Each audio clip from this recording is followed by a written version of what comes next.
बच्चू कडू यांचं हे आंदोलन मोठं आंदोलन बनलंय, पण गेल्या काही वर्षांमध्ये शेतकऱ्यांनी आपल्या विविध मागण्यांसाठी महाराष्ट्रामध्ये वेगवेगळी आंदोलनं केलेली आहेत। काय आहे गेल्या काही वर्षांमधल्या महाराष्ट्रातल्या आंदोलनांचा इतिहास, यावरही एक नजर टाकूयात।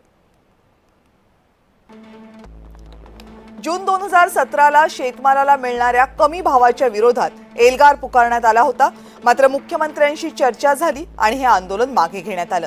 मार्च 2018ला झालेला नाशिक ते मुंबई शेतकऱ्यांचा लॉंग मार्च हा मोठा मोर्चा होता। 25,000 शेतकरी यामध्ये चालत मुंबईच्या दिशेने आले होते।